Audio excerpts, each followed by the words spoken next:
wanted to make this video about body fatigue and ascension symptoms. So what you may be feeling in terms of the new information that is being streamed to Earth. And let me qualify that a little bit because that sounds very Star Trek-y.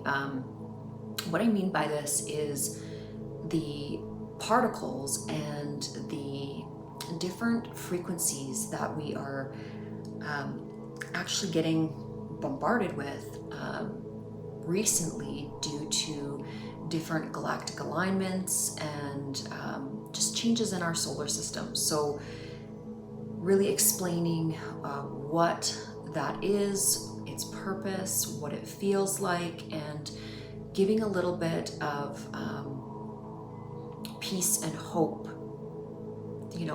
in your days. So essentially, in the process of the ascension of consciousness and planet Earth and what's it's always been happening, so it's not a new thing. We are always ever evolving, ever in the process of evolution. So sometimes I find it to be a little bit unique how some teachers will teach that this is a certain specific age, or this is really some sort of unique phenomenon. Evolution has always been happening, so we are always evolving, and we are always getting new information from a frequency level in terms of our atomic structure and our subatomic structure, and also the collective consciousness, which is heavily directing the course we're plotted on in terms of our evolution. A way that I can kind of explain this so that it makes sense is, especially on Earth, when predominantly life was ocean bound, and we teach this Darwinian perspective of survival of the fittest, and they want us to believe that creatures from the ocean just slowly adapted over time and grew legs and decided to walk, and in a sense that is correct, but on some level there was a collective intelligence and something that was guiding the evolution to be able to have that desire to go upon the land. Again, there is always an element of consciousness which drives evolution.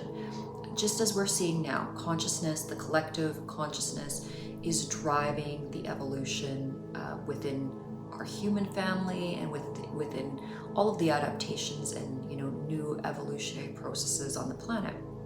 So how do these things, these changes, whether they are specifically scientific in nature, which would mean human beings playing with the building blocks of life, or if they are more organic, simply stemming from adaptations in the natural biosphere, evolution is happening. And so what does it feel like in terms of the ascension process? Because again, when we talk about ascension is essentially that spiraling upwards of consciousness to a new form of creation or a new expression of creation. And none of this has to be frightening or scary or necessarily the version of the book of Revelations where it's some disastrous apocalyptic process. Actually experiencing our bodies is because, of course, it's part of the collective consciousness. We see it all over the planet every day, that so many things are done in terms of our human intellect and philosophy due to spiritual teachings. I mean, wars are fought due to spiritual teachings. Decisions are made all the time. Political campaigns are, based on somewhat, layered with some of this dialogue. So it does matter. I mean, it is part of our learning here on planet Earth, and it is applicable to a great degree as long as it is interpreted correctly. And the only correct interpretation of any spiritual work should be unconditional love, and compassion and understanding for all life. It doesn't really need to be much more complicated than that. However, it seems to be taught through multiple parables, and that leaves a lot to be interpreted, and that's very easily seen throughout all of the different tribes and cultures throughout our human family, that teachers can utilize these writings and essentially try to portray them as directions to attack one another. And again, this makes absolutely no sense to me, because again, the only correct spiritual truth that should exist, and that would be in alignment with the laws of creation, would be unconditional love. And so what is unconditional love? That would be each individual coming from a grounded place of understanding and compassion for absolutely every being and life form that they interact with. And this would mean a gentleness. This would mean an understanding.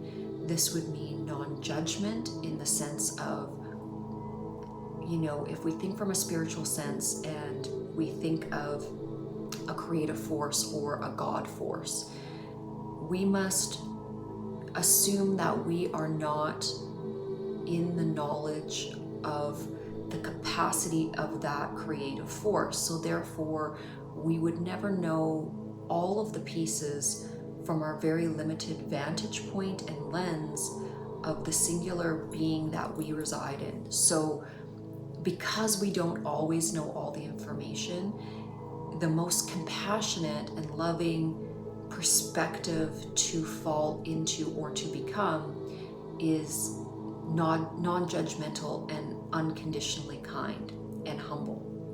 And I believe that is the ultimate wisdom of every great book that has ever been written in a spiritual context.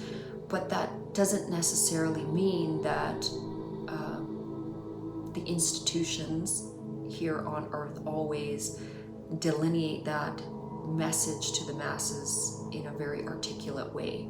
And often it's used or utilized to create division and to create things that fuel economics, and war, and keeping the resources in the hands of few and controlling the masses through the mechanism of fear.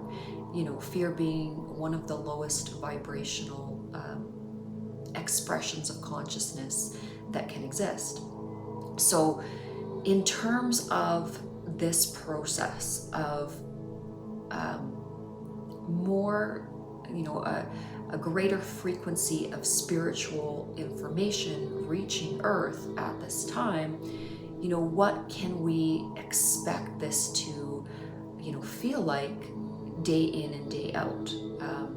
And that's essentially what I'm making this video about. So one of the most predominant ways that you will feel this as a human being will be an extreme wave of fatigue. And for myself, I find that it can happen on a particular day where I just almost cannot get out of bed, and there's no really good reason for that.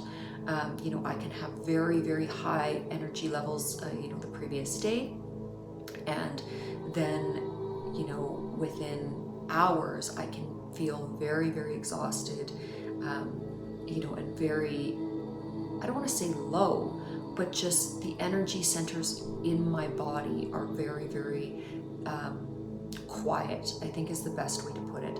I don't want to say that I'm depleted in the sense of my auric field, or that I am specifically, you know, depleted in any way, but it's definitely a time of rest when this sort of out of the blue spiritual kind of fatigue happens. And it's a time myself where I sleep a lot.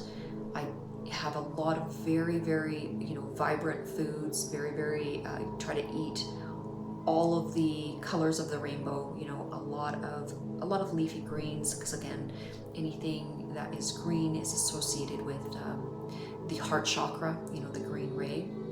But all of the chakra centers and all of the manifestations of those aspects of light, when they are absorbed by the plant kingdom, they express in various colors. Okay, and we see that with our fruits and vegetables and plant life.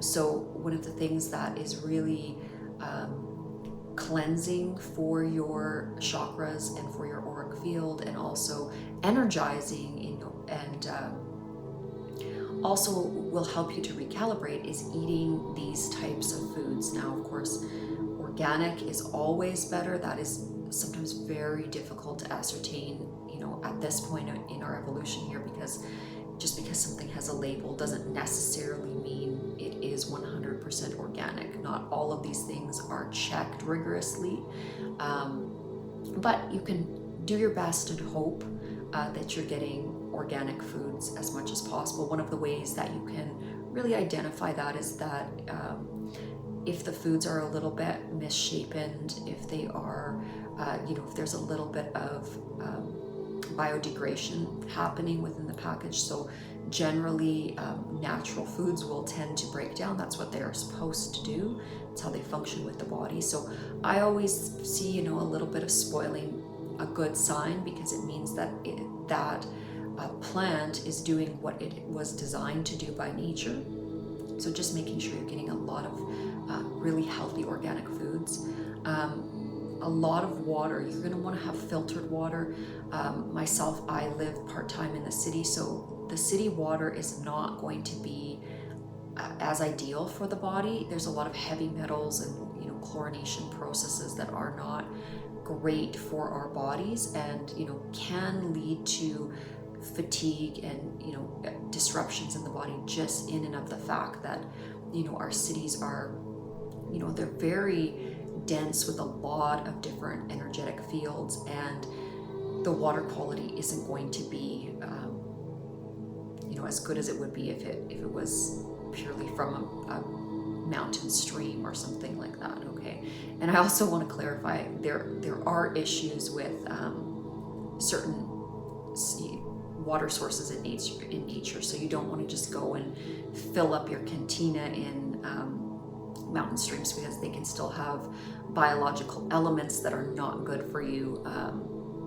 Hence why we sometimes, when we hike, we have to boil our water. So you need to look at the totality of all of the knowledge that we have here on Earth when you're making decisions about what to put into your body. But again, you know, not taking the time to not feel frustrated when your body is not functioning at its optimal levels, and having a certain amount of trust in the universal process. What I mean by this is, you know, really moving away from a fear-based relationship with your body, because anytime we're not feeling our best, that can feel extremely scary. When we don't know what's going on within our bodies, you know, of course things are going to crop up in our minds about, why this is happening. Are we aging, or is there some sort of chronic issue going on? What is the mechanism behind our bodies not functioning at their optimal capacity? And because I've went through several what I would call major awakenings in my lifetime, which I will explain how those presented for me, there was, in conjunction with those times, very acute disruptions in my body's energy fields. Very, very acute. Sometimes not being able to walk very well. Sometimes my dexterity would be really compromised. My ability to process information rapidly, almost like going into a cocoon stage. So it was like my body was essentially going offline so that I could integrate the information, and it gave me also a period of time, when these sort of waves of fatigue would happen, where I would sleep a lot and really rest the body. And also, if you give yourself the opportunity to do this and integrate this knowledge and wisdom, you'll also find that you come out of it very transformed. So huge transformative changes in terms of your consciousness. It's nothing to be afraid of. I think, again, the deepest fear that we have as humans is the fear of our bodies not working, or ultimately our bodies not being attached to our consciousness, which definitely presents itself as a fearful thought. But once we identify with the understanding that we are eternal and that the body is a learning tool, and it is part of experiential learning, and we surrender to that knowledge, we can really kind of settle into whatever phase or expression we are experiencing, whether that is a chronic illness, whether that is extreme fatigue, whether that is a quieting of our body systems to integrate new wisdom and knowledge. Again, our sun has become, very active in the last several years. We also have, one of the brightest stars that we can perceive, Sirius A, that is, in close proximity to Earth, that also sends us a great amount of energy particles, and it is moving more closely towards our planet at this time. And again, all of the information that we receive from the solar system is continually being integrated into our body systems at these lower levels of existence. And again, this state of perception is not going to be understood by your conscious mind. And this is something that's really important to understand, is that what we perceive as consciousness, or waking consciousness, will not be able to really understand or perceive this amount of information that we are absorbing at the lower levels, or the quantum levels of our being. So we just have to be very understanding and gentle with ourselves during the process of living in a three-dimensional body.